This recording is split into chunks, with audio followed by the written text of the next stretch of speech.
Em um mundo no qual a dança erótica em constante transformação dos deuses se entrelaça radiante com todas as coisas, nós, que buscamos entrar no seu ritmo, ficamos extasiados diante da maravilha e do mistério do ser. Olá, eu sou Matheus Cabot, bruxa, jornalista e fundador da Casa de Ania. Olá, eu sou Stephanie Gribel, bruxa, taróloga e mestre em ciências sociais. Sejam bem-vindos ao Vozes da Deusa, o podcast onde desvendamos juntos as múltiplas faces e vozes do paganismo brasileiro. Hoje conversamos com Nair, o bardo. Ele que é folclorista, bruxa reclame, iniciado fere, ator e um grande contador de histórias.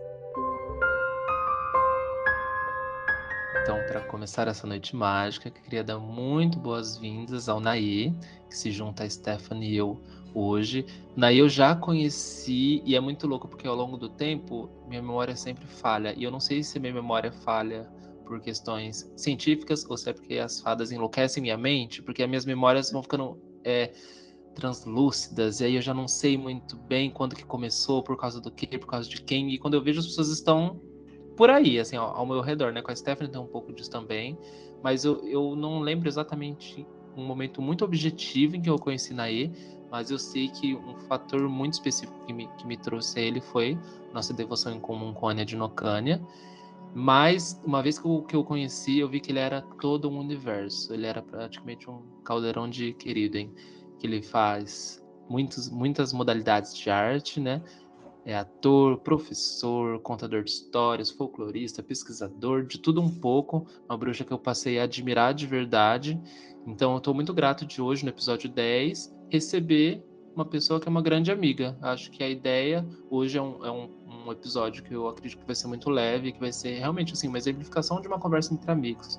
Então, convido todos que nos ouvem a se juntar a essa conversa também, né? Naê, que é um contador de histórias, ele cria muito esse ambiente em suas contações. Então, que as pessoas que nos ouvem se sintam dentro dessa roda também. Seja muito bem-vindo, Stephanie. Seja muito bem-vindo, Naí. Ai, gente, obrigada pelo convite, Matheus, Stephanie. É sempre uma honra participar. Fico observando vocês de longinho, falando, ai, gente, que coisa mais gostosa esse projeto, esse trabalho. E tô muito feliz de estar aqui no episódio 10. Eu achei muito simbólico, assim, eu achei muito bonito. E eu espero que as pessoas gostem e compartilhem um pouquinho da minha história, compartilhar um pouquinho de quem eu sou. Então acho que vai ser legal. Naê, bem-vindo. Para mim é muito legal te receber aqui hoje. Eu também fico te acompanhando assim de longe. Já te adianto que eu adoro o seu trabalho assim de folclore. Eu acho que ele é essencial assim. Eu não vejo nada igual por aí. Então assim, eu acho muito incrível.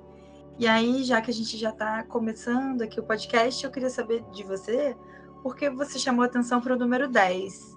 Não sei se eu não peguei o simbolismo do 10, mas eu vi que tem aí alguma coisa importante para você desse número. Ah, é bonito, né? E o pessoal tem uma coisa assim, pelo menos aqui no Brasil, falam muito da camiseta 10. Eu não entendo nada de futebol, mas deve ser importante pra eles. Aí eu olhei o 10 e falei, ah, bacana, gostei. É um número cheio, né? Eu lembrei logo do É, um 10 número de cheio. ouros, do tarô, E 10 se de você não copas. tivesse falado, eu não ia reparar que a gente tá tipo do 10, assim, agora 2 dígitos, sabe? Tipo, não tinha parado para pensar nessa conta. Esse podcast ele caminha a passos lentos, né? E para mim é sobre isso e tá tudo bem, porque a gente faz no nosso ritmo, quando dá tempo, e as pessoas vão chegando quando dão para chegar e tudo mais, né? E é muito legal ver que devagarinho a gente chegou no número 10 e mais seguros também, né? Então acho que agora Qual o é a tempo carta também 10 do faz tarô? parte, né? Não A tô carta lembrando. 10 dos arcanos Dos maiores, maiores, tô checando aqui, tá? Vamos observar aí na edição. Eu corto o intervalo. Nada, deixa eles saberem que a gente... O 10 no cigano é a carta da foice, que eu amo essa carta, gente, porque é uma Uhum. carta de bastante autonomia, né? O poder do corte. Dentre muitas das interpretações. O 10 nos arcanos maiores, eu não vou saber. Eu vou me safar dessa pergunta, porque o meu baralho, o tarô que eu uso é o mitológico, e o mitológico não tem números. Então, eu me safei, tá? O resto vocês resolvam. Até o final do episódio a gente É a roda da descobre qual que é o... fortuna, gente, a roda da fortuna.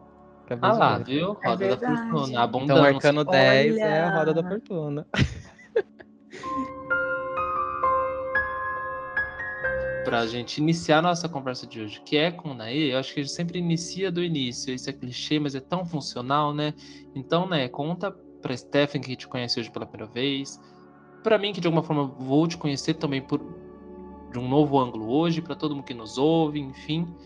Quem você é, de onde você vem e, junto disso, como, em que momento, enfim, que a magia entrou nesse universo. Se é que teve algum momento em que ela entrou, ou se já veio junto, enfim, conte-nos, se presente.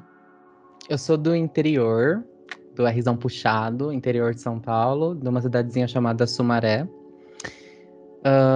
Venho de uma família de cultura caipira e eu tenho muito orgulho de dizer isso, assim, porque eu percebo que aqui no interior as pessoas meio que têm problemas com isso, né, de se identificarem como caipiras, e eu sinto muito orgulho, assim. Eu acho que as pessoas têm muito medo, né, de comparar a cultura caipira com o conservadorismo e coisas assim, e tem mesmo as suas partes ruins, mas também tem muita herança boa. Então, eu venho de uma família que foi toda da roça, do interior mesmo, de São Paulo, de uma cidadezinha chamada Penápolis, lá pra cima. Então, eu venho do R puxado, venho de avós que trabalharam sempre em casa, ou trabalharam com caminhão, trabalharam na roça, que ainda puxam enxada até hoje. Então, eu cresci nesse ambiente muito rural, assim. Por mais que eu não tenha nascido num sítio, numa fazenda, ainda assim a cultura rural e a cultura caipira faz parte do meu berço, assim. Tenho 26 anos, sou ator, sou contador de histórias, folclorista. E acho que a magia entrou na minha vida aos pouquinhos, ao longo da minha vida, né? Acho que não teve sim um momento muito específico de corte assim na minha vida, de realmente eu precisar estudar esse caminho, mas desde criança eu tinha uma certa sensibilidade de entender o mundo que as coisas não conseguiam me explicar. Então, eu sempre conto assim para os meus amigos, para as pessoas, que quando eu era criança, eu tinha uma necessidade muito grande de sacralizar a natureza.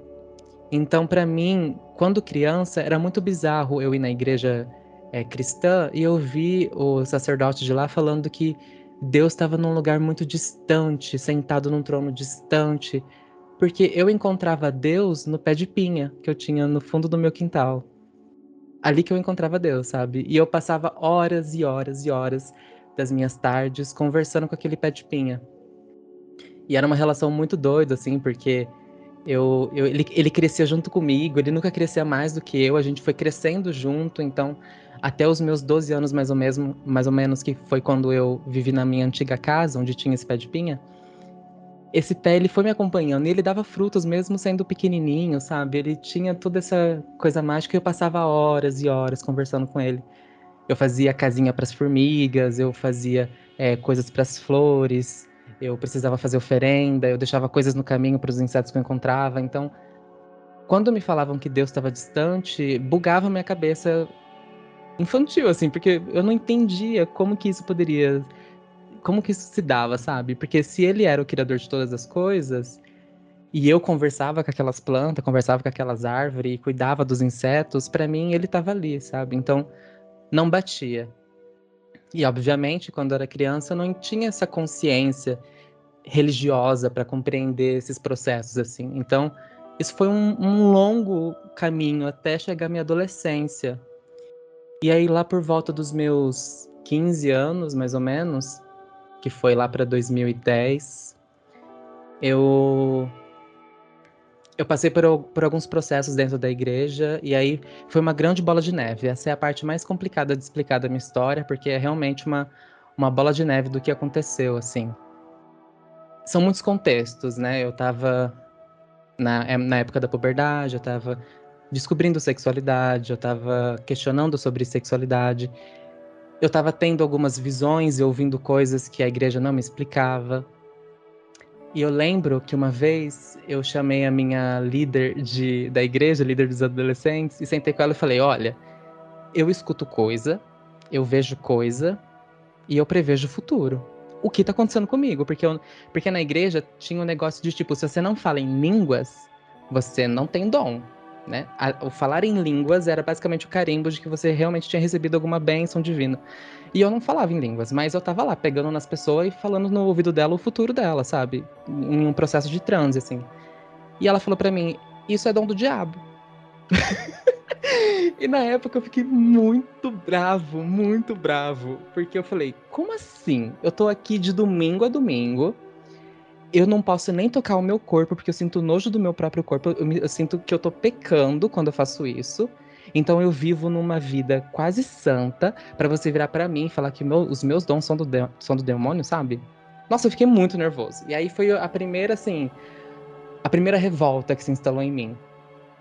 A segunda foi que eu sempre fui muito ligada à arte desde pequeno, e isso sim é algo que é muito inato meu. E, e eu fui estudar nessa época balé, eu fui estudar dança. Então eu viajei pra fora, pra outra cidade, fui estudar dança fora.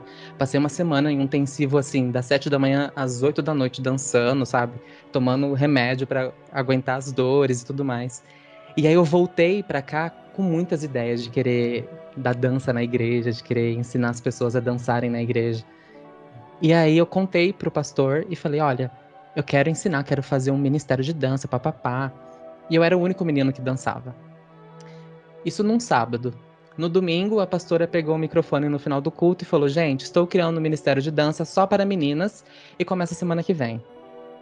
Eu tava na porta da igreja, eu olhei pra cara dela e pensei, aqui dentro eu nunca mais piso. E aí foi todo esse processo de uma vez. Foi essa questão dos dons, essa questão da sexualidade, essa questão da dança e do local que não me compreendia como um todo. E aí eu saí de vez, e eu lembro que em um dia específico eu abri a porta do quarto da minha avó, ela tava vendo TV, eu falei, vó, tá acontecendo isso comigo. Eu tô vendo coisas, eu tô sentindo coisas, eu intuo as coisas acontecem, o que tá rolando? E a minha avó, ela é espírita, kardecista. Então ela explicou pra mim o começo daquelas coisas, assim, o que que era aquilo. E eu fui estudar.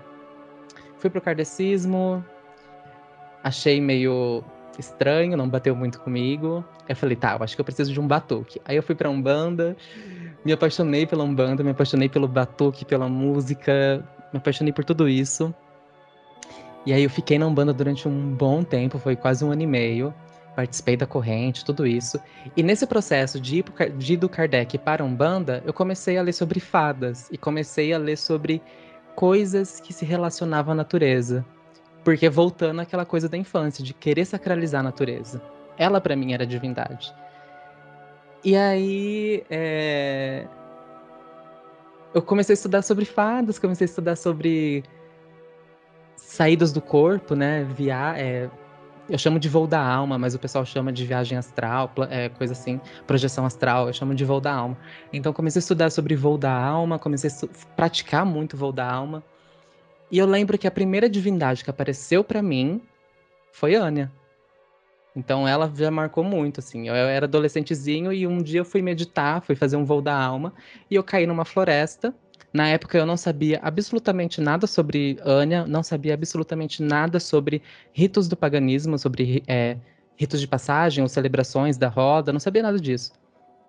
E aí essa mulher se apresentou pra mim, ela tinha um olho que mudava de cor, um cabelo muito diferente.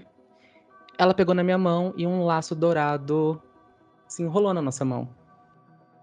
E eu só fiquei, tá bom, não sei o que é isso. Anos depois descobri que isso era basicamente um casamento. E anos depois me tornei sacerdote dela. Então é muito louco como a magia ela não tem muito espaço e tempo nas coisas, né? Mas foi basicamente isso, assim, o meu encontro com a magia. Foi uma grande bola de neve que me levou até lá. Amigo, que idade você tinha quando você se desvencilhou da igreja? Acho que 15. você falou o ano, né, por volta de 2010. Você já era grande, né? Você Já era vivenciou grande. muito tempo naquele espaço, né? É, como que era o seu ambiente familiar? Você falou da sua avó que era kardecista, né? Mas a sua família toda ia nessa igreja, quando você se desvencilhou, como que foi esse movimento também no seu seio familiar? Então, a minha avó, ela é espírita, meu avô é católico, minha mãe é crente, e a família do meu pai toda é evangélica. Então, Uhum. assim, só que a minha mãe e meu pai nunca foram evangélicos muito praticantes na minha infância. Hoje minha mãe é, mas na minha infância não. Então, quando eu ficava fora da igreja, alguma coisa do tipo, não havia uma pressão em cima de mim pra ir, sabe? Não tinha aquela coisa de vai pra igreja, que é a coisa que eu mais odeio no universo. Te vejo na igreja domingo, hein? Nossa, ai, quer me matar e me falar uma coisa dessa. Isso vinha mais pela família por parte de pai, assim. Hoje elas estão de boa, elas sabem que eu sou macumbeiro, elas ficam me falando, ficam me zoando comigo sobre feitiço, eu amo. Uhum. Mas não tinha muita essa pressão. Então eu vivia indo e saindo, indo e saindo. Eu ia pro centro espírita com a minha avó, ia. Nossa, era uma loucura, assim. Só que quando eu fui chegando mais adolescente, que eu fui ficando mais adolescente, eu dei uma firmada na igreja, né? Eu realmente ia, participava. E aí foi lá dos meus 13 aos meus 15 anos. É porque, Só que aí querendo ou não, é aconteceu um isso, eu espaço que a cortei. gente. É um espaço que a gente trabalha, né? Nossa sensibilidade, que a gente entra em contato com o sentido de fé. Então, para pessoas enfim, nós que somos bruxas, que tem esse contato com o sensível, é também um canal, né? Que para muitos é a única opção, enfim, que Pois traz é. de alguma forma um certo. Te nutre de alguma maneira, né? Dessa sensibilidade, enfim. E muitas vezes é um espaço de colo até que deixa de ser, né? Hoje eu percebo que eu acho que a igreja foi muito mais um espaço de expressão. Era onde eu podia dançar. E era onde as Uhum. pessoas me viam dançando. Então hoje eu entendo que era muito mais uma questão artística e criativa minha do que uma devoção de fato, sabe? E que no interior, às vezes, é o único espaço, né, que a gente tem para convívio social, para interagir, para conhecer gente, enfim, nas pequenas cidades cumpre um papel ainda muito, né, nesse lugar mesmo. Sim, com certeza. Eu ia perguntar isso, porque assim, no interior a gente não tem muita opção, né? Eu vim também de uma cidade bem pequenininha e ainda tem um preconceito, assim, por exemplo, não sei como é para você aí, mas não era tão acessível chegar no centro de Umbanda, sabe? Não era tão acessível encontrar certos lugares, porque ainda tem muito preconceito, né? E aí tem isso, assim, você descobrindo várias coisas sobre você, ainda bem que você não precisou lidar com essa pressão em casa, né? Mas tem o fora, né? Tem na rua e tudo mais. Mas você encontrou muitos amigos aí onde você morava? Nesse trajeto, assim? Pessoas que também estavam nessa mesma vibe que você? Ou você trilhou sozinho por um tempo? Dentro da espiritualidade foi muito sozinho. Foi muito sozinho, assim. Agora, na infância, obviamente, eu cresci na rua. Eu cresci brincando na rua o dia inteiro, chegava em casa só de noite, então fui criança de rua, sabe, brincando e explorando o que eu podia. Eu sempre fui muito curioso com as coisas. Mas na minha jornada espiritual mesmo, foi muito sozinho ah, até eu realmente perceber que eu precisava de alguém pra me ensinar bruxaria. E isso aconteceu até de uma forma engraçada, porque eu praticava sozinho, então eu não tinha muita noção do que Mas era. você já tinha esse nome, bruxaria? Você já tinha. Já, já, Isso já estava estabelecido? já. Eu já estudava, eu ficava vendo aqueles canais antigos do YouTube, a Caverna da Bruxa, SOS Wicca, porque era o que a gente tinha à Clássico. disposição, era o que a gente tinha à disposição na época. E, e aí eu lembro que uma vez eu tava o doido do pentagrama, então eu desenhava pentagrama em tudo que vocês imaginam, tudo. E eu tenho uma mania até hoje de tomar banho e no box, ou hora que o box fica embaçado, eu começo a desenhar sigilo. Então é onde eu crio os meus sigilos, é no box. Que aí eu vou lá, desenho, apago, desenho, apago. E nessa eu comecei a desenhar um monte de pentagrama. Só tava eu e minha avó em casa. E aí a hora que eu saí, eu tava me secando e o telefone tocou. E eu me amarrei assim com a toalha e fui eu correndo pra atender o telefone. Aí não era ninguém no telefone e eu voltei pro banheiro. A hora que eu voltei pro banheiro, o espelho tava embaçado, tinha um coração desenhado e no meio tava escrito Just Killing Lays, que traduzindo seria apenas matando leigos. E aí eu olhei pra aquilo e falei, que merda é essa? Sim. Sabe? E na mesma hora eu comecei a ouvir risadas pela casa. Hoje eu entendo que são as fadas, né? Me botando um medinho aqui, ó. Mas Na época eu fiquei aterrorizada. Aí eu mandei mensagem pra essas bruxas do YouTube. Obviamente eu não tive resposta, porque né, a demanda delas deveria ser muito grande, mas eu comecei a entrar em uma loucura. Eu falava, gente, eu preciso de alguém pra me ensinar que eu tô fazendo merda. E aí eu ia no Facebook e pesquisava nomes muito clássicos de bruxa, tipo Luna, blá blá blá. E aí eu adicionei uma mulher e falei, expliquei a situação pra ela, e ela falou: Não, olha o meu sacerdote aqui, conversa com ele. E aí eu conversei com esse cara, o Franklin, ele é lá do Nordeste, e ele foi a pessoa que me ajudou no começo, assim, nos primeiros anos de bruxaria mesmo, sabe? E aí depois disso eu fui indo pra outras coisas, mas essa foi a história, foi as fadas me botando no terror. E você, e esses seus dons, assim, que você comentou que você ouvia e você vê coisas e prevê coisas, e assim, eu morro de medo, é engraçado. Eu, assim, eu vivo uma relação de. Às vezes eu começo a explorar lugares em que eu fico assim, muito mais aberta, e aí sim que eu vejo, que eu sinto que é uma coisa muito mais forte, aí eu dou um passo para trás, que eu fico, putz, tô com medo. Ou então com aquele pensamento de, será que eu tô louca? Será que eu ouvi isso? Sabe, assim? Mas e Uhum. como que foi para você, assim, desde novo, lidar com isso? E até hoje, assim? Porque essa questão dos dons, eu vejo que você fala com muita facilidade. E eu vejo que tem gente que fica ainda com receio de falar. Com receio de falar que vê, receio de falar que ouve. Mas você trouxe isso, assim, com tanta espontaneidade, de um jeito tão bom, que eu acho que eu queria aprender, sabe? Assim, como que lida, como que faz, como que aceita que a gente pode ter essas capacidades, não sei o nome melhor, habilidade, não sei como chamar Aham. da melhor forma. É, a primeira vez que eu previ, eu tinha por volta dos meus 7 anos. Eu tava brincando de carrinho na cozinha da minha avó. Ela tava passando café. Eu tenho a cena muito clara na minha cabeça, uma memória fotográfica muito clara. Então eu sinto o cheiro do café e meu pai tava na minha frente, do lado de fora da porta, sentado numa muretinha, colocando roupa pra jogar futebol. E ele tava colocando a meia. E aí eu parei de brincar, falei, pai, não vai jogar futebol porque você vai machucar esse joelho aqui, o joelho esquerdo dele. Você vai machucar muito feio esse joelho, não vai jogar futebol.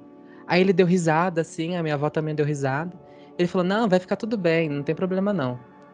Aí, beleza, continuei brincando. Depois de um tempinho, a ambulância tocou na porta de casa e meu pai desceu com o joelho todo enfaixado, esbagaçado. E aí ele olhou pra minha cara assim, não falou nada, mas isso me marcou muito. Já na adolescência, eu acho que. Adolescência é um momento, né? Porque os dons eles ficam muito à flor da pele por conta da própria puberdade, né? Eu vejo que existe um processo de abertura desse canal muito forte na adolescência. Então, as coisas, depois que eu passei por esse processo, as coisas foram se atenuando. E hoje, na minha prática de bruxaria, eu vejo que é possível ligar e desligar quando você quer. Claro que às vezes as coisas acontecem sem muito controle. Mas com treino, eu acredito que é possível você ligar e desligar nos momentos necessários. Então, não é a todo momento que eu vejo, é muito raro eu ver, inclusive. Hoje, eu trabalho muito mais com psicometria, que é através do toque, né? Então, através do toque eu tenho visão, mas ver mesmo é muito raro, é muito. Na quaresma eu vejo muito. A quaresma é um momento que eu realmente fico muito sensível. E estamos na quaresma agora, né? Então é um momento que eu realmente vejo muito povo feérico, por exemplo. Mas fora da quaresma é quando as coisas se aquietam, assim, e aí é só quando eu realmente preciso. Então, por exemplo, ai, Nay, minha casa tá assim, assim, assado, vem dar uma olhada pra mim? Aí eu vou lá, e aí eu faço todo um processo mágico pra eu realmente enxergar o que tá rolando naquela casa, além dos meus olhos físicos, assim. Então hoje eu consigo desligar e ligar na hora certa, eu acredito. Nai, você falou, enquanto você comentava agora, você usou o termo na minha bruxaria. E eu quero chegar nesse lugar de como é a sua bruxaria hoje, né? Mas antes disso, a gente tem que passar pelo portal que você comentou agora há pouco. E obviamente eu queria muito falar da ela mesma, a rainha, a brilhante, que você comentou sobre esse voo da alma na qual você a encontra. E é interessante porque você já havia me contado sobre esse sonho, né? Acho que meses atrás, e você relatou o fio dourado. E aí, por conta da casa de Anya, eu sempre recebo, às vezes semanalmente, quinzenalmente, às vezes mensalmente, enfim, mas muitos relatos de sonhos. todo mundo que vai às vezes perguntar ou comentar qualquer coisa, todos 100% relataram sonhos. E mais de uma pessoa relatou sonho com fita mesmo, com conexão da divindade e elas. Alguns relataram fitas douradas, outros relataram cordas, enfim. E é muito legal, porque a gente vê de fato, né, todo um simbolismo com relação a isso. Então eu gostaria que você me contasse depois, a partir desse sonho, como que de fato você se desenvolveu através dessa divindade.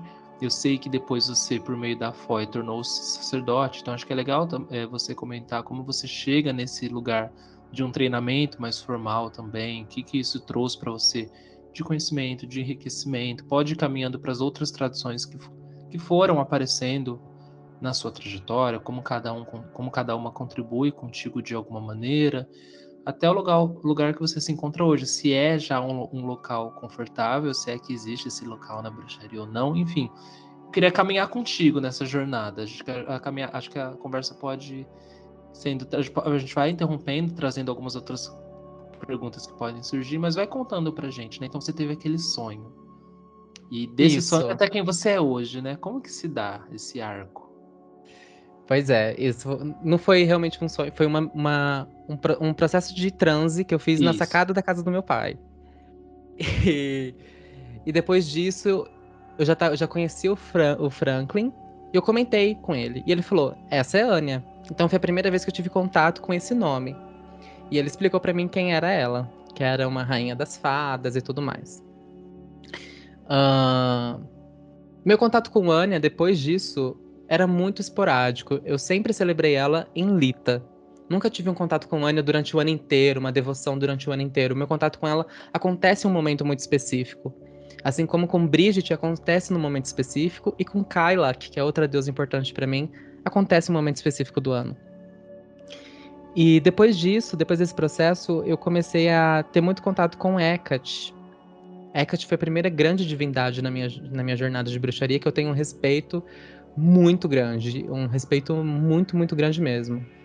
E eu criei um culto hecatino muito forte durante anos, acho que foi de 2012, 2013 até 2016.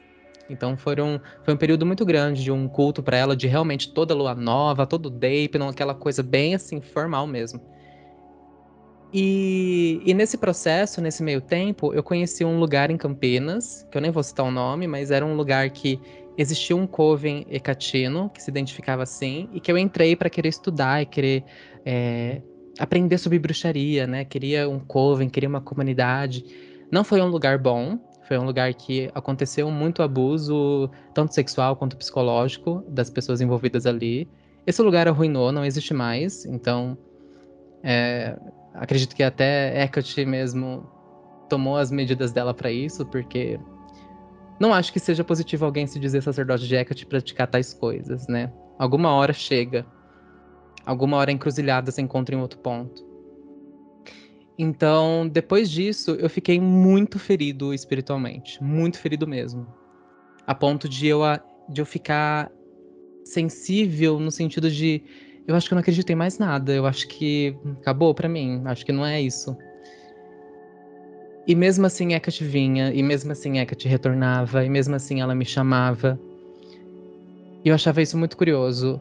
Tanto que uma vez, eu acho que foi um dos sinais, assim, uma das vezes que eu presenciei Hecate de uma das formas mais legais. Eu tava muito mal nesse dia. E eu cheguei. E tinha um cachorro na minha rua, muito fofinho, preto, gigante. E um dia eu falei com Hecate, falei, Hecate, se um dia você precisar falar comigo, faz esse cachorro latir pra mim. Porque ele nunca latia. Ele abanava o rabinho, me olhava com os olhinhos brilhantes, sabe? Parecendo o gatinho do Shrek. E eu falava, gente, ele é muito fofo. E aí um dia, nesse dia mal, eu desci do ônibus e esse cachorro latiu pra mim e fez uma cara brava. Eu falei, ok, então já sei que tem alguma coisa diferente. Só que eu não dei bola. Entrei em casa e fui tomar meu banho. Nisso eu tomando banho, eu comecei a ouvir muito latido, mas muito latido. Parecia que tava na minha casa. E aí minha avó bateu no vidro da janela assim do banheiro e falou: "Você fez alguma coisa? Porque tem 3 cachorros latindo aqui pra dentro." Eu falei: "Não." Só que na hora eu já me tinha me tocado, né? Então eu saí do banho, a hora que eu olhei no portão, tinha 3 cachorros latindo pra dentro da minha casa. Assim, latino muito. E aí, Hecate mais uma vez. Então, eu fui procurar a Irmandade de Isis, eu encontrei a Irmandade de Isis um lugar de acolhimento, desse período muito, muito, muito ferido da minha prática de bruxaria. E eu queria entrar na Irmandade de Isis para ser sacerdote de Hecate. Eu tinha isso na minha cabeça. Então, passei pelo treinamento do adepto, que foi no Iseu do Alejandro, que é um grande amigo meu, que era um Iseu dedicado a Iemanjá. Depois eu passei para o treinamento do Liceu, né, que é o treinamento de sacerdócio, junto com o Bruno, que foi o meu iniciador futuramente na FERE. E dentro desse processo, foi muito curioso, porque assim que eu comecei o processo de sacerdócio, o Hecate sumiu da minha vida. Assim, eu chamava, ela não vinha. Era nesse lugar a situação. Eu falava, o que raio está acontecendo? E aí um dia eu falei, não, Hecate, pelo amor de Deus, me explica aqui. E aí uma coisa que ela me falou foi, eu te trouxe até aqui. A partir daqui não sou eu mais que vou continuar na sua trajetória. Eu sou a deusa dos caminhos e eu te trouxe até aqui. A partir daqui é você com outra pessoa. É você com uma outra divindade. Eu fiquei, tá bom. E nisso, Anya começou a aparecer de volta. Começou a aparecer. E dentro da Irmandade de Isis, quando você vai se tornar sacerdote, são as divindades que te chamam. Então, você recebe chamados de várias divindades, assim. Eu tinha um chamado muito grande para Morrigan, por exemplo, mesmo nunca tendo tido culto para ela. Só que aí você olha para essa divindade olha para você, e um sacerdócio é um trato. Então, eu falava, olha, eu não posso ofertar meu sacerdócio para você, sabe? Eu não tenho essa conexão tão íntima com você a ponto disso. Então apareceram várias e eu neguei várias, até que Anya surgiu nesse processo. E eu falava, tá, ok, Anya, eu já sinto uma coisa aqui, já me toca de uma forma diferente. Então eu vou pedir uma confirmação para ela. E isso é muito curioso, porque os sinais de Anya são sinais muito sutis. São sinais que até hoje eu fico muito curioso com eles, porque eu percebo que são sinais vindo através do belo. Então, é coisas que me transporta para esse lugar de, nossa, que bonito isso, sabe? Então, é uma brisa, é um sol quente que toca meu rosto, que vem com um ventinho gelado ao mesmo tempo. É eu olhar para uma árvore, ver que ela chacoalha e faz um som diferente. É eu olhar para uma flor muito bonita. Então, percebo que os sinais de Anya são muito delicados. E aí um dia depois de eu pedir essa confirmação para ela, eu tava tomando café e entrou uma borboleta linda, laranja e amarela, dentro da cozinha, e ela ficou me rodeando e foi embora. Eu falei, ok, eu entendo isso como um sinal. Porque isso nunca mais aconteceu na minha vida. Nunca mais eu me senti tão uma Branca de Neve com uma borboleta em volta de mim enquanto eu tomava café. Nunca mais isso rolou, sabe? E aí eu fui conversar com ela, a gente foi debatendo sobre o que seria esse sacerdócio. Porque dentro da Irmandade e dentro da minha perspectiva, o sacerdócio é eu oferecer um trabalho para a comunidade. E a gente chegou numa conclusão de que o meu sacerdócio seria falar de folclore, contar histórias e inspirar pessoas. Então, por isso que eu falo que eu nem tenho um culto muito devocional com Anya, porque o meu sacerdócio eu faço. Eu faço com muito amor, porque é algo muito inerente a mim. É algo muito da minha essência, falar de folclore, falar de contar histórias e inspirar as pessoas, ajudar as pessoas a encontrarem algum caminho, alguma coisa assim. Eu amo fazer isso.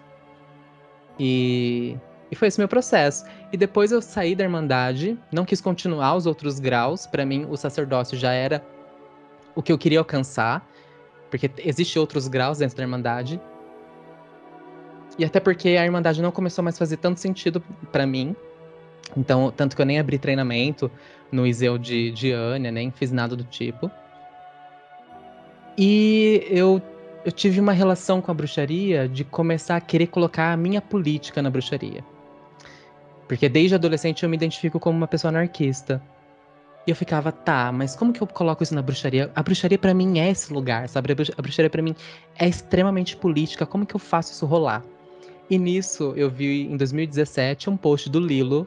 Um beijo, Lilo, amo você. No Facebook. E ele falando, gente, vou abrir uma comunidade Reclaiming aqui no Brasil. É uma tradição papapá e tinha anarquismo ali no meio. Eu falei, opa, me chamou muita atenção. Quando eu vi que não tinha sacerdotes, quando eu vi que não tinha gente mandando em mim, por conta do meu histórico anterior de ter passado por lugares muito ruins disso. Quando eu vi que eu era a minha própria autoridade espiritual, eu falei, ok, acho que me encontrei. Senti uma coisa muito boa, senti um fogo dentro de mim que eu não tinha sentido há muito tempo atrás. E comecei minha jornada dentro da Reclaiming em 2017, agosto, setembro de 2017. Dentro da Reclaiming, a Reclaiming é considerada como um galho da tradição Feri, como uma reminiscência da tradição Feri, porque as fundadoras eram iniciadas na tradição, principalmente a Starhawk. Então eu comecei a ter contato com as práticas da Feri, com o alinhamento das 3 almas, com o fogo azul, com o pentáculo de ferro. E isso me tocava de uma forma muito profunda. Muito profunda. Era como uma saudade. Eu sempre falo dessa saudade para as pessoas. Era uma saudade gigantesca das estrelas que eu não sabia de onde vinha. E quando eu tinha contato com essas práticas, quando eu lia a oração da deusa estrela, eu sentia que essa saudade se remexia. E nisso eu falava, gente, eu quero treinar na Feri, quero treinar na Feri. Meu Deus, eu preciso treinar na Feri. Em 2018, no meio do ano, eu vi um post também no Facebook das Tibanes, da linhagem das Tibanes, abrindo um treinamento, e bilíngue ainda, inglês e português. E eu me inscrevi na hora, não pensei 2 vezes. E aí foi o meu processo. Eu treinei durante 1 ano e meio, dentro desse treino do grupo. E no meio desse treino, o Bruno me convidou para fazer um intensivo para chegar no processo iniciático. Então eu me iniciei em Lita de 2019, na tradição Feri. Então foi um ano de 2018 ao final de 2019, foi um ano muito intensivo de prática Feri. Muito, muito, muito mesmo. De eu ter que dar check-in toda semana, de escrever, de coisar. Eu tenho um caderno gigantesco só das minhas práticas, cheio de desenho, cheio de arte, que eu amo de paixão. Mostro ele pra todo mundo, falo, gente, olha isso daqui, muito lindo. É o meu orgulhinho. E me iniciei na tradição Feri e estou aqui até hoje. Então sinto que eu me encontrei nessas 2 tradições, na Reclaiming e na Feri. Eu acho que agora a gente assistiu um filme, assim, te ouvindo falar, né? E é muito legal saber os passos que a outra pessoa deu para chegar onde ela está, porque você se vê em muitos deles, você se sente curiosidade por muitos outros, enfim. Então, muito obrigado, né, também, pela generosidade de compartilhar a sua história. Você finalizou muito bem, dizendo que agora você está aqui, e eu tenho plena convicção de que Stephanie e quem nos ouve está querendo saber o que é o aqui, né? Qual é a sua prática hoje. A gente sabe, e isso eu tô remexendo na minha cabeça desde o início do nosso papo, né? Que é o papel do teatro nessa prática, a importância do folclore, você que traz, né? A importância da política dentro da magia e como que o folclore também está nessa conversa, né? De se trabalhar as nossas histórias. Mas eu acho que a gente pode, antes de partir para esse momento, ouvir a citação que você nos trouxe. E aí você pode ficar confortável para citar a sua citação, contar o que você gostaria de contar, e na sequência nos diga por que é essa citação que precisa ser dita hoje.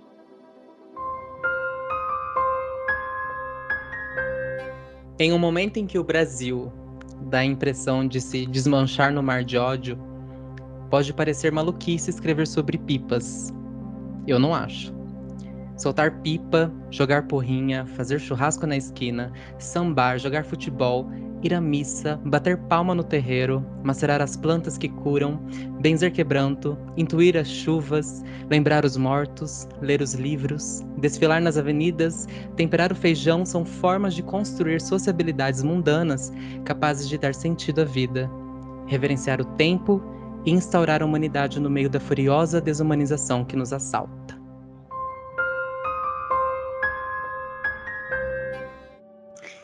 Esse é um trecho do livro O Corpo Encantado das Ruas, do Luiz Antônio Simas. Ele é um professor, um historiador carioca. E nesse livro ele pesquisa corpos da rua, figuras na rua do Brasil. Crianças, pombagiras, malandros, vendedores de rua, escolas de samba. E ele tem um olhar muito sensível sobre essas figuras e como elas são as que verdadeiramente construíram o Brasil. Então, nada mais justo do que começar a falar de folclore na minha prática de bruxaria, abrindo com esse trecho, né? Quando eu me iniciei na Feri, eu sentia que a Fairy me trazia cada vez mais forte para aquilo que realmente faz parte da minha essência. A gente tem um ditado para isso, que é o trabalho do seu Deus. E esse trabalho do meu Deus me puxava muito. Quando eu falo meu Deus, é como se fosse uma divindade pessoal, como se fosse a parte mais profunda, que a Starhawk chama de self profundo, aquilo que é mais espiritual em mim. Então, quando eu comecei a pensar isso, comecei a ser puxado de uma força muito grande para o Brasil. O que tem aqui? E o que daqui entra na minha bruxaria? Porque se a gente entender o folclore como todos os atos de todos os modos de pensar, agir e sentir de um povo que é transmitido pela tradição, isso obviamente toca o campo da espiritualidade, o campo das crendices, o campo das superstições, o campo da feitiçaria.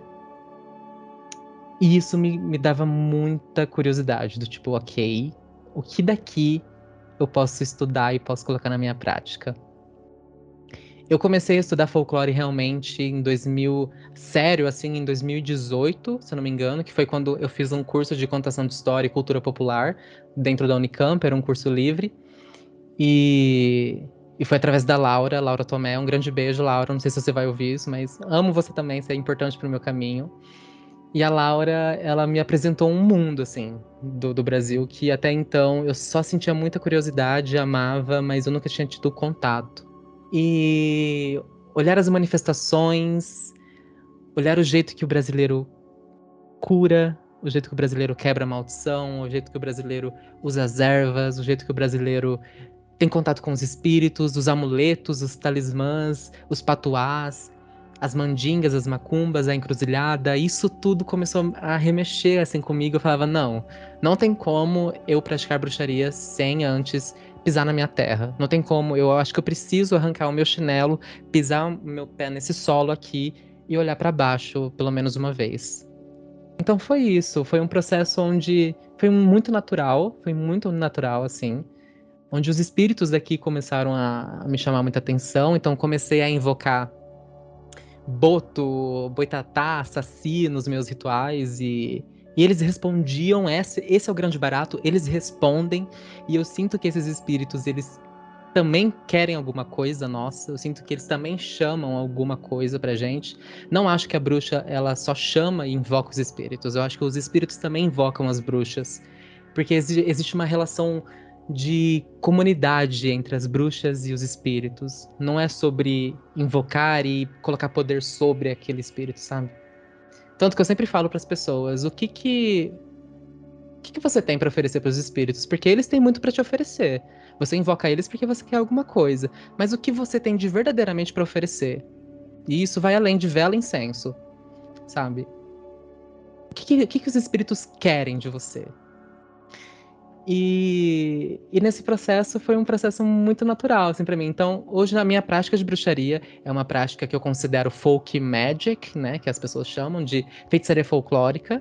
É uma prática onde a minha base é toda a fairy, a reclaiming, só que isso se transforma, isso se adentra nas encruzilhadas do que eu estudo aqui no Brasil, e isso vai desde feitiçaria no período colonial até as influências que a gente recebe de religiões de matriz africana, né? Porque eu não posso negar, por exemplo, o azeite de dendê, eu não posso negar essas coisas que são tão presentes na nossa cultura, querendo ou não, sabe? A farofa, a encruzilhada, isso eu não consigo negar na minha prática de bruxaria. Então, é isso, esse grande balaio de coisas que eu vim percebendo e vim tomando para minha prática de bruxaria. E eu faço uma ressalva, porque às vezes quando eu falo de feitiçaria folclórica no Brasil, as pessoas confundem, elas acham que eu invoco deuses indígenas e elas acham que eu trabalho com orixá, coisa assim. Não faço isso. Eu, inclusive, tenho um posicionamento muito, muito pontual em relação a isso, assim. Eu acredito que espíritos que têm cultos vivos hoje no Brasil, eu não preciso chamar para minha prática de bruxaria. Eu não acredito que a bruxaria seja um cartãozinho VIP para você entrar em qualquer coisa, em qualquer lugar e ir pegando as coisas e botando na sua prática sem perceber o que você está fazendo. Então, é uma pesquisa com muito cuidado em não atravessar os limites de uma colonização indígena ou de algum processo de apagamento dessas religiões afro, assim. Então, eu vou por um caminho muito mais popular mesmo, daquilo que eu ouço, daquilo que o catolicismo popular oferece, daquilo que o povo conta. Então, eu vou por esse lugar. Eu amei, assim, te ouvir falar. Eu fiquei pensando em quantas dessas coisas que você fala que eu ia me identificando, assim. E é muito legal isso, né? Assim, o quanto cada convidado que vem aqui a gente vai se identificando, encontrando lugares onde as histórias elas vão, né, se encontrando de fato. Mas se você quer perguntar alguma coisa mais específica, porque eu tô aqui, ó, Então, encantada com o Onaê contando sobre a história dele e a vida dele, sabe? Eu tô aqui sendo levada. é um contador de histórias, né? E é muito legal porque eu acho que diz muito sobre a prática. É que a nossa prática, na verdade, somos nós, né? Uma extensão de quem nós somos, né? E aí, a todo momento, Naê sempre busca uma memória infantil, cita a avó, cita uma situação do cotidiano. Na fala dele, para contar, para dizer qualquer coisa, esses são os referenciais, né? Então, quando chega na magia dele, também são esses os seus referenciais. E é muito claro, assim, quando você o ouve, né? Quando a gente te ouve, vê como é vivo em você, assim. É legal, é realmente admirável. E é muito sincero a sua fala, é muito bonito de ouvir também, né? O que eu me questionei e que eu queria te ouvir falar é a que serve, a quem serve, ao que serve a sua bruxaria, né? E aí servir no sentido de serviço mesmo, né? Então, quando você faz um feitiço, ou quando você faz um rito, ou simplesmente quando você né? A sua bruxa a quem ela está servindo, ao que ela está servindo, né? Qual que é o papel da sua bruxaria no mundo? Eu entendo a bruxa como um papel social importante. Existe até um ditado que agora eu não vou saber de onde vem, o que é uma pena, porque eu gosto de falar de onde vêm as coisas, mas é um ditado que eu ouvi de um amigo meu que também pratica folk magic, que ele fala que Deus deu 3 presentes para a humanidade: um padre, um médico e uma bruxa. E eu acredito que a bruxa ela tem um papel muito diferente dentro de uma questão social.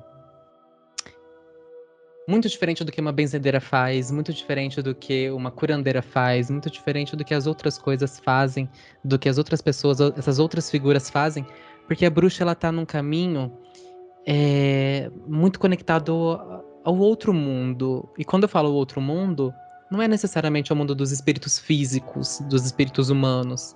É o outro mundo dos espíritos do submundo, das fadas, dos seres que percorrem a natureza, dos espíritos do vento, das nuvens, de um outro lado que as outras pessoas, essas outras figuras, talvez não alcance, ou talvez alcance de uma outra forma. E tudo bem, todo mundo dentro do seu papel, todo mundo dentro da sua função social. Então eu vejo a bruxa como esse. Eu vejo a bruxaria, de uma forma geral, como muita arte dos despossuídos. Eu gosto de identificá-la assim. Como a arte dos desesperados. Uma ferramenta dos pobres. Eu gosto de ressaltar esse lugar da bruxaria. De como a bruxaria ela é uma ferramenta de uma camada social muito específica, que está ali geralmente às margens da sociedade, que hoje toca muito as mulheres, as pessoas trans, as pessoas LGBTQIA+, que são pessoas que estão ali naquela margem, sabe? As pessoas pobres. Porque é realmente uma forma e uma ferramenta de luta contra todo esse sistema que a gente vive. Contra toda essa opressão que a gente vive. Então, quando as pessoas perguntam pra mim o que a minha bruxaria tem pra mim, o que ela faz pra mim, eu sempre respondo que é para me tornar cada vez mais humano. Eu não tenho intenção nenhuma de evoluir, de me tornar um espírito super evoluído na minha vida. Eu tenho intenção de ser cada vez mais humano. E ser humano é eu reconhecer que às vezes eu preciso amaldiçoar, que às vezes eu preciso benzer alguém, que às vezes eu preciso cortar, que às vezes eu preciso atar, que às vezes eu preciso lançar uma maldição ou curar. É sacralizar tudo o que eu sinto. Seja o ódio, seja o amor, seja a tranquilidade, a paz, seja a raiva, seja o orgulho, seja a ganância. É entender que todos esses pontos são importantes, que eu não preciso oprimir nenhum deles dentro de mim. Mas também não posso deixar com que essas partes que eu chamo de demônios, né, que são as nossas sombras, que alguns chamam de sombras, mas eu enxergo como demônios, é também deixar essas partes não possuir a bruxa. E aí é um trabalho muito diário mesmo. É um trabalho muito de autopossessão. Na fé a gente usa muito esse termo, de se autopossuir. E se autopossuir é estar íntegro com as suas almas. Então eu vejo a bruxa nesse papel de uma pessoa que sabe lidar com as maldições, que sabe lidar com os encantamentos, dessa pessoa que, quando a benzedeira não dá conta, vá pra ela, ou às vezes o contrário, quando a bruxa não dá conta, vá pra benzedeira. As duas têm quase uma polaridade muito diferente, né? E as duas têm uma função muito específica, eu acho muito curioso isso. As benzedeiras sabem quebrar bruxedos, e as bruxas sabem lançar bruxedos. E às vezes o contrário também acontece.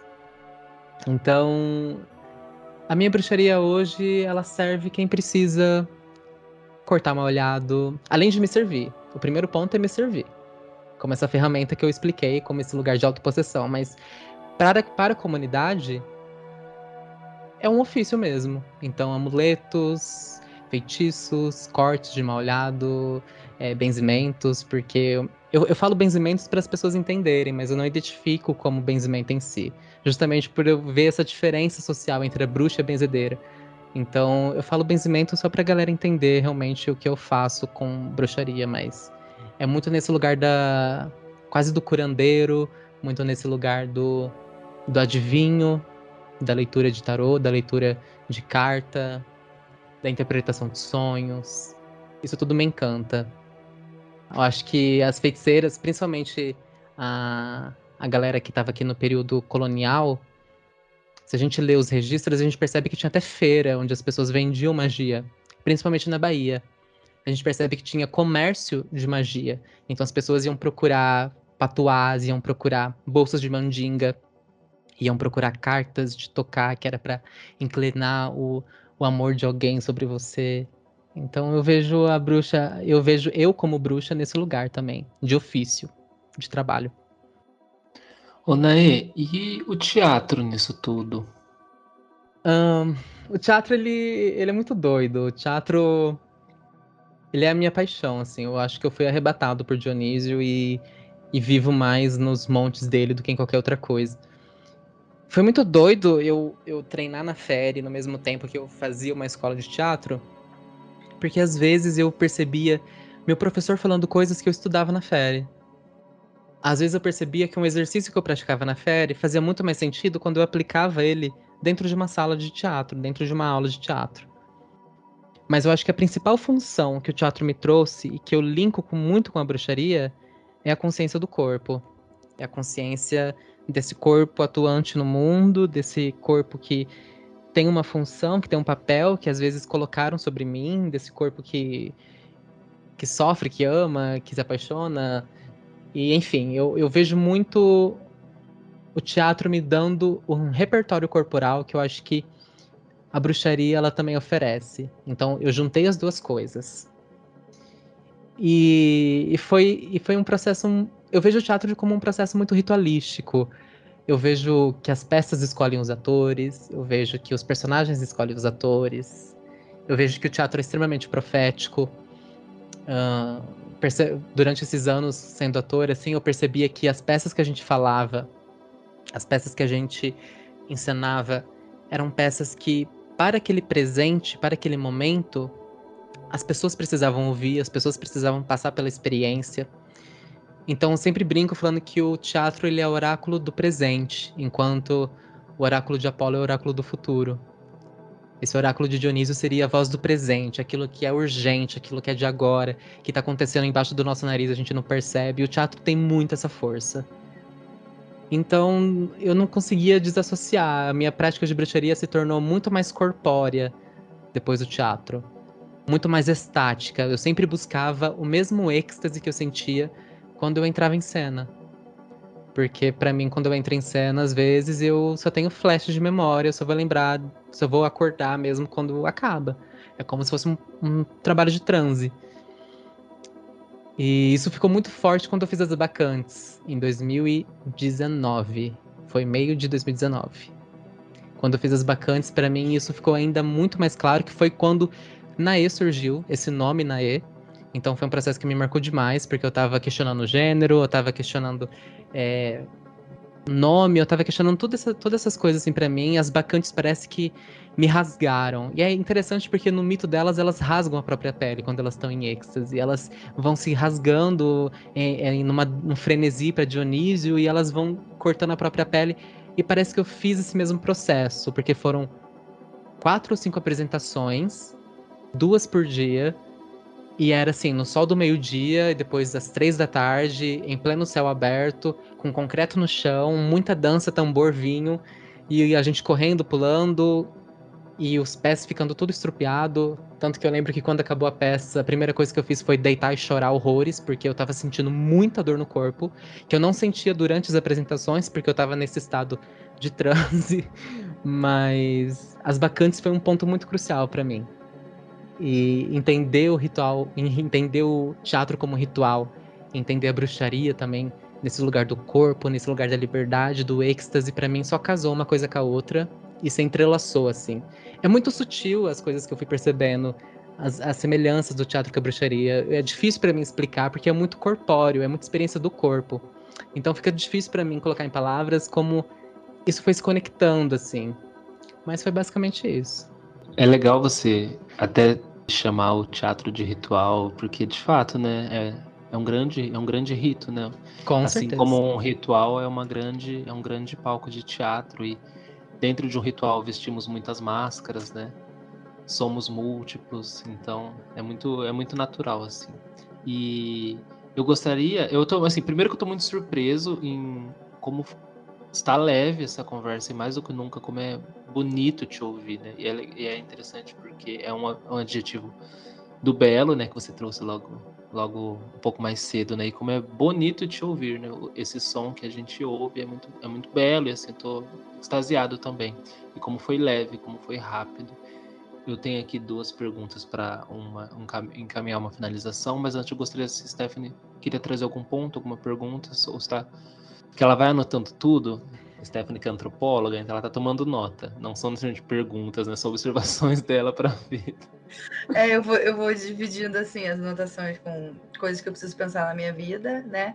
Coisas que eu preciso incorporar na pesquisa, coisas importantes do podcast, aí depois quando eu vou voltar para tudo uma bagunça. Mas pode seguir, assim. É uma pena que as pessoas que estão ouvindo, elas não estejam vendo, assim, porque quando o Matheus falou a questão do teatro, né? Assim, eu não sei se o Naê tem essa consciência, mas vê-lo falar, assim, já é um espetáculo, gente. Ele sorri, ele transmite isso. Então, é quase como se você estivesse aqui nessa chamada, estivesse num outro mundo, sabe? Como se ele realmente te transportasse para esse lugar, assim. É o que o Matheus falou, né? O contador de histórias. Quando você vê, você passou aqui, ó, Que 5 lindo horas só ouvindo vocês. ele falar. Obrigado. E é super sincero.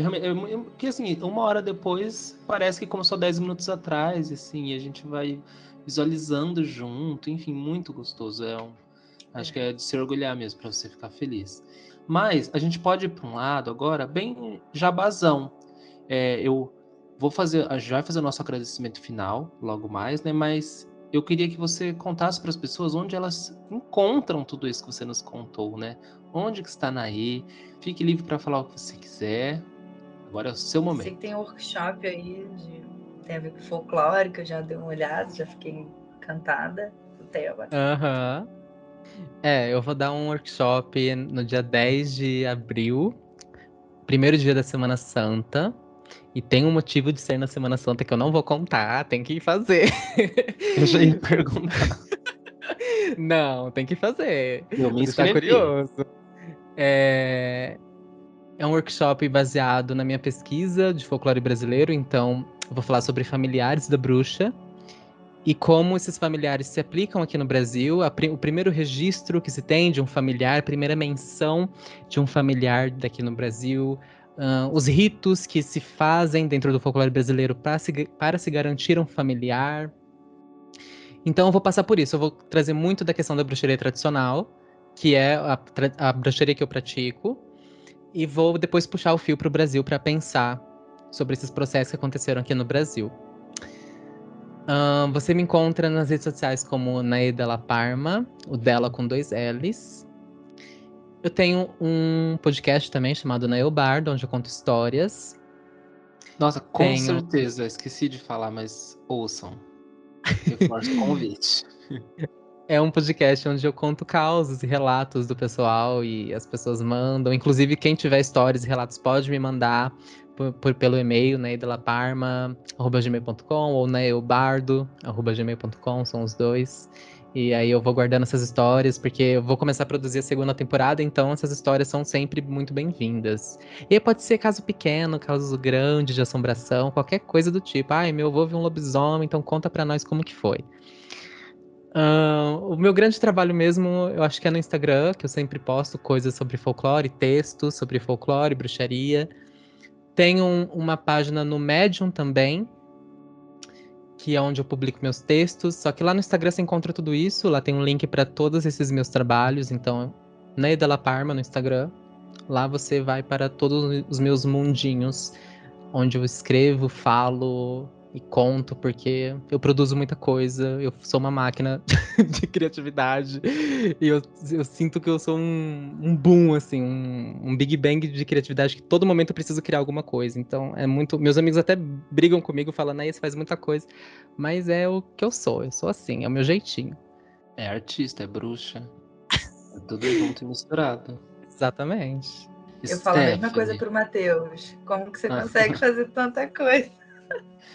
Stephanie, faz as honras da Mas, nossa última pergunta. claro, eu adoro essa última pergunta, né? E a gente faz para todos os convidados.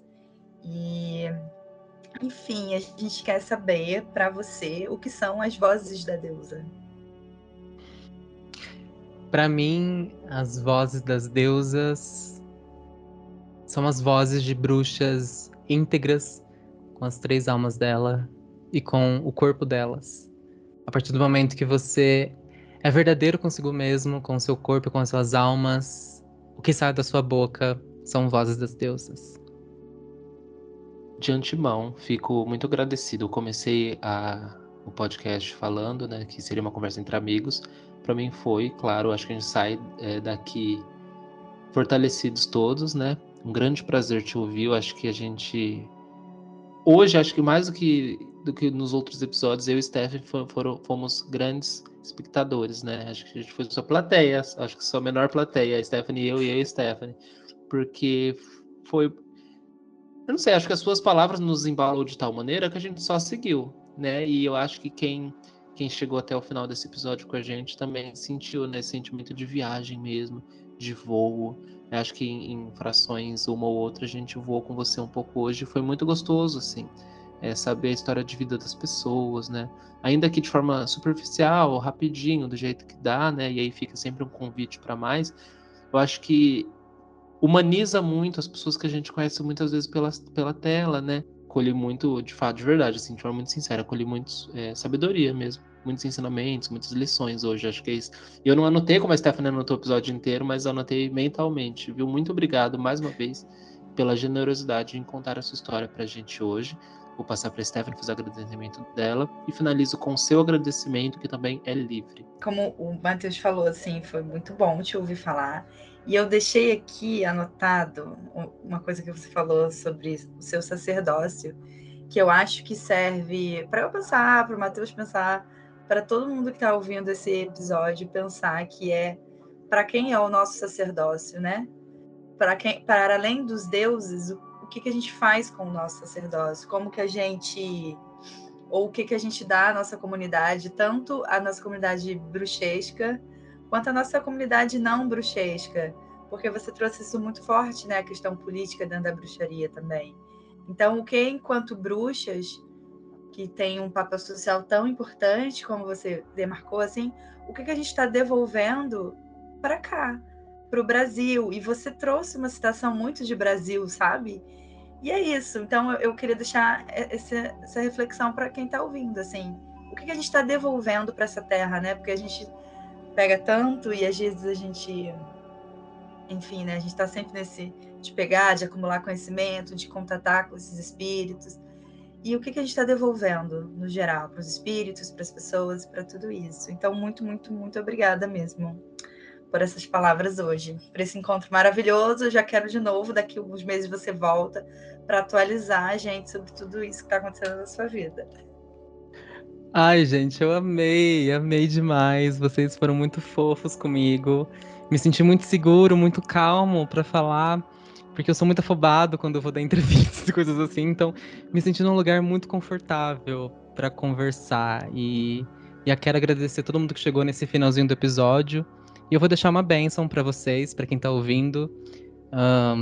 Que a boca de vocês nunca sinta fome, que vocês possam falar a palavra das deusas, que as mãos de vocês façam o trabalho dos deuses, que os seus olhos enxerguem a beleza do mundo, que as ruas te tragam a festa, que os embalos dos tambores do Brasil te tragam alegria e que os espíritos caminhem ao seu lado. Então essa é a minha bênção que eu deixo com vocês. Agradecemos a você que chegou até o final desse episódio. Que possamos juntos fazer ecoar a magia. Vozes da Deusa é uma produção Casa Diânia. Acesse o nosso site casadiania.com.br.